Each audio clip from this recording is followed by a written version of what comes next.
Welcome, viewing several once again to my little series I like to call Hands Up. Who loves the train set? Me? So, what have we got today? Well, another one of my run of cheap sets that I bought recently. So this one is a Hornby World of Thomas set from 1992, according to the paperwork and the seller. So we're going to have a look at this. So this is one of the ones that came out in the sort of mid to late 80s and stayed pretty much like this for a while. Now there's a lot of these types of sets, including clockwork ones with an 040 Thomas, and there are two types of clockwork set. There's the one that has the sort of one-piece clockwork toy freight, wagons, like a tanker and a plank wagon and so on. And there is one that has these kind of coaches, and there are other ones as well with plastic track. So there's quite a few.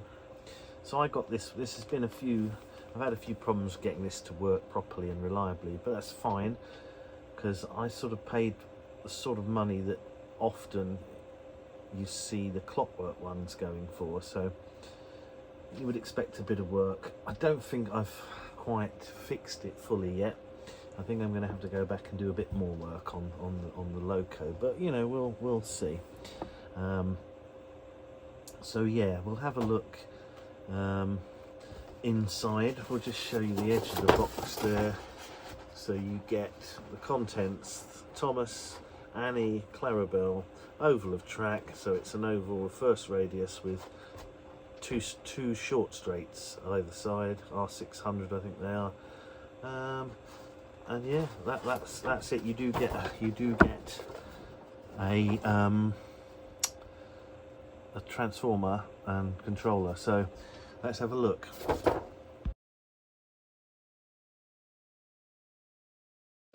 Right, inside the box now. When I bought this, there was a lot of extra. So the good thing it's always good to see when there's a bit of extra track inside a set. It means that somebody's played with it a lot and they've enjoyed it and they've taken the trouble to expand it. So there was some extra straights, a set of points, one of those little first radius half curves, 22.5-degree curves that goes with the points. There was a decoupling ramp and what else was there? Set of buffers. So somebody's obviously added a siding and a bit more track to the set, which is always nice to see. So I've put those away for now, and I've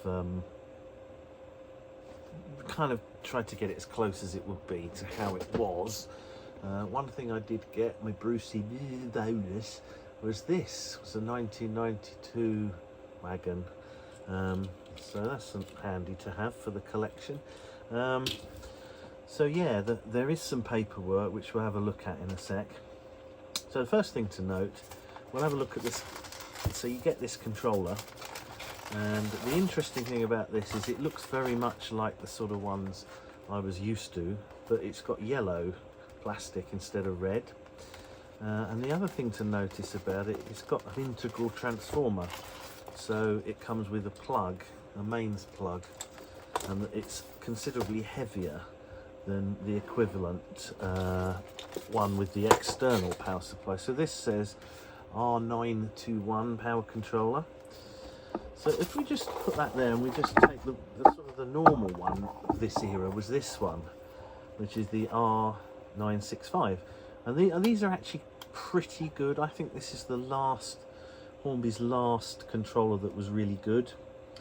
And the difference is it's light. It uses an AC adapter, so it's a 12 or 14 volts input, DC, and it's also got this AC output for controlling for powering points and things, which this one doesn't have.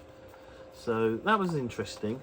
And the reason I've got this out is not just to compare it, but physically and feature-wise, but also performance-wise, because this one was a little bit temperamental, so I wanted to see if that one would be any better. So we'll come to that later. So there's the controller. Now, these coaches, obviously, you've got the little face on the end. They're the basic four-wheel starter coach. They kind of have got a very weird gloss finish, and they obviously look more toy-like than they normally do. And these are the the four-wheel coach, which is just like a starter set staple. But yeah, they're quite fun. These, if you've limited for space and you want to have a passenger service, you can use these. Or if you've got a really tight radius, these will go round. So yeah, they're all right. You can get they're in plentiful supply. I think they still do them in some form. And then this itself is, well, this is an early Thomas now. So they had ones, I think they had ones with eyes that moved when you shook it, like those googly eyes they used to have on things. And but this is one of the earlier ones. It's made in Margate, obviously, and it's got this chassis, which I think, having messed up the data sheet and got the wrong one, I commented on on my shorts, and somebody said, oh, these ones, you want this data sheet, so service sheet 139. So I found out that it's this one, GWR Pannier, LMS Ginty, and then various Thomas characters, and the J52. So now I know that, I was able to get it running. I at first thought the wheel bearings were missing on this back, but it's one of those ones that's got them silly springs. Now they may need adjusting because that's pretty loose. So I think that may be causing problems with the running. The problem is I've got some spare ones on order, but when they're really tight, they push that high up, and it can lift these these driving wheels with the traction tires sort of off the track. And apparently they're notorious for derailing because of that, but that wasn't actually the problem I had with this. I had a lot of problems with quartering. It seemed to run, and then you can see I don't know whether that's a problem, but yeah, so that's not that tight. And I thought, well, I could try some bearings in there, but I think they'll fit in lieu of the springs. So I might try that at some point. I also don't know which way round, if it's important to have this side leading or that side leading.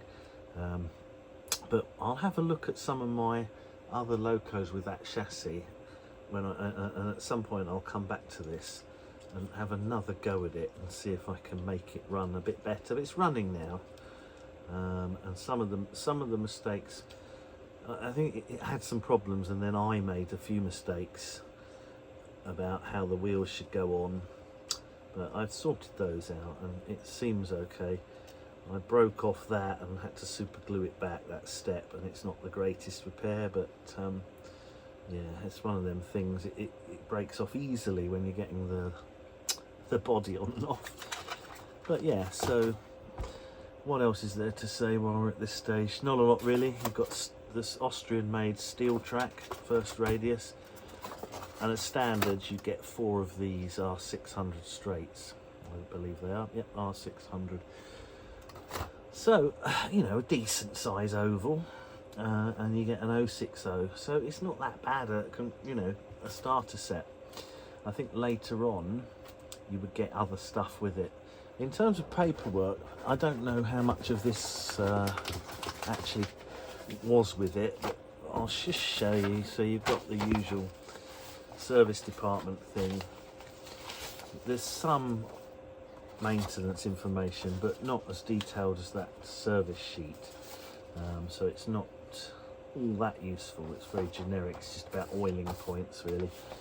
And then you've got your usual Hornby hobbies dealers sort of list. This leaflet, I think one of these has got the date on, so that's how we were able to confirm it was 1992. And then you've got an offer for that. And you've got these things now. It does look like this came with it because it's the world of Thomas the Tank Engine Hornby. And there's cut out trees, and there's a couple of figures which somebody's cut out, including, you know, Sir Fat Hat or whatever he's called. And I don't know what I did with them, but yeah, obviously I'm not bothered. So yeah, I think what we'll do next is we'll show it set up and running. Now originally I was going to, I started it off on the controller and the track that it comes with, and then it wasn't running great, but I've got it running well enough for this video, and I was gonna compare it running on a modern Hornby first radius loop, but to be honest, I don't think I can be bothered, because it's getting late now on Sunday night. So I think that's possibly a video for another day. So let's set it up and run it and have a beer. Here we are on the track now, at last, but we'll see how we go. So during testing we've had some issues with derailments. Now partly this track is quite old, so what we could do is we could replace it with a modern Hornby loop that's nickel silver, made in China. This is the old Austrian. I think it's steel. You can tell there's a few bits of rust on it. It doesn't stay in shape that well, but the first thing we want to do is have the controller clip, the track and everything that would be from the set.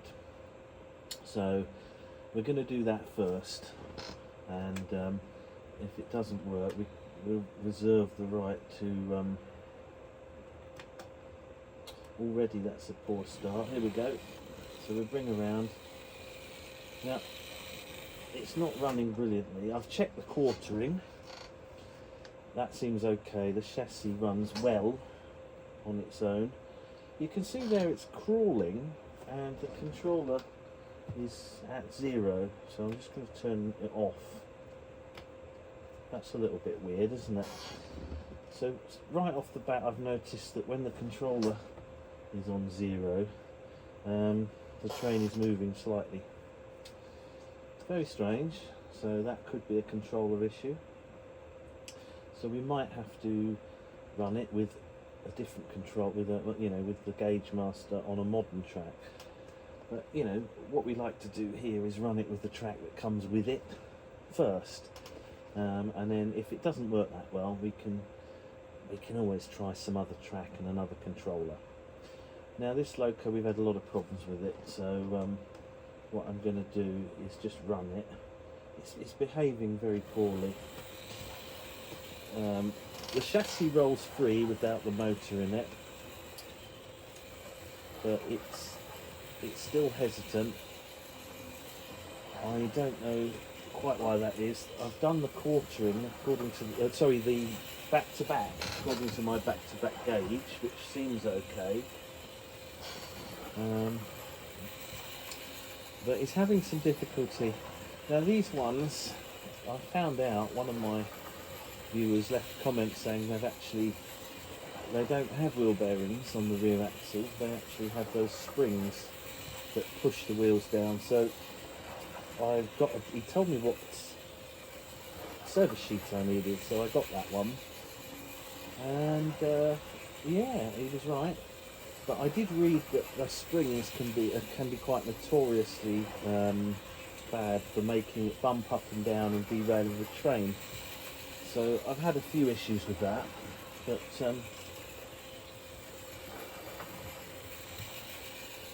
particularly going backwards, bumping up and going off the track. It's not the greatest track, so I might have to try it with a better. Anyway, let's give it a bit more juice and just see what happens.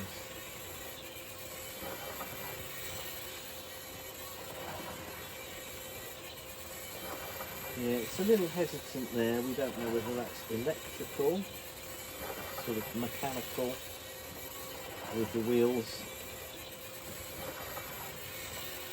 As I say, testing it on a piece of straight, with no motor in it. The chassis appears to be absolutely super smooth in both directions.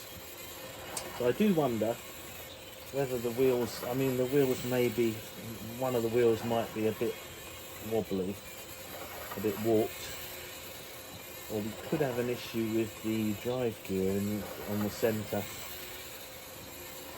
But, you know, I'm not going to do too much more work on it now, because it's running. You can see when I increase the thing there, it's a little bit hesitant. Particularly doesn't like this part, it's a little bit wobbly there. So,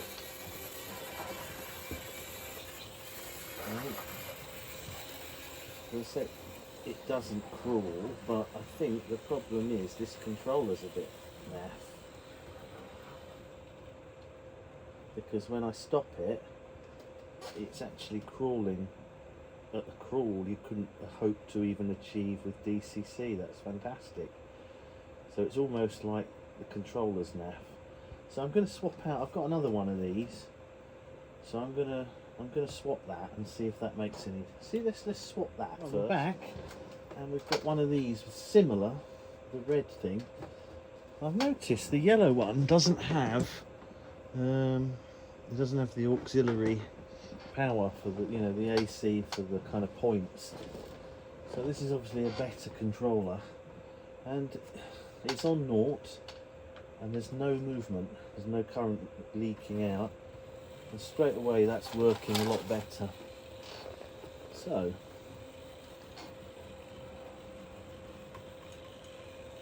still a bit unhappy at this low speed, but let's just give it enough. I expect there may be more work to do on that chassis. I'll have to have a good look at it. I think we've got a buckle wheel, or a wheel that's not on properly. I mean, I did spin the wheels round and check with the back-to-back gauge in kind of like 4 places, you know, in the circumference. So I think they're on straight, but it doesn't look like they are from the way it's wobbling around. So anyway, I think this one will give out more voltage, so it's probably going to be able to go fast enough to come off the track. Yeah, that's the top speed, it's way faster. So there's still something not quite right with the loco, so I'm going to have another go at it, but it is running now, which is good. Now, going backwards, it does come off the track sometimes, particularly over here. I don't know why. I've tried a few different things, but it's to do with the way it's wobbling. And I don't think it's as bad now. I think that it's got more room to get round the radius. So it's possible that, you know, that those middle wheels should actually be, you know, the back-to-back on the middle may not be the same as the other ones. So you can see that does seem a bit better now. Anyway, that does seem a lot smoother. As smooth as it's going to get on this quite old track. So I was going to give it, I thought, well, you know, maybe I'll set it up on a new set of first radius track. But actually, I don't think I can be bothered tonight, and it's getting late, and I want to wrap up the filming. So there we go. I'm not a huge fan of silly gurning faces on smoke boxes, but you know, I do quite like this. So there we go, we'll get some running shots and we'll wrap her up.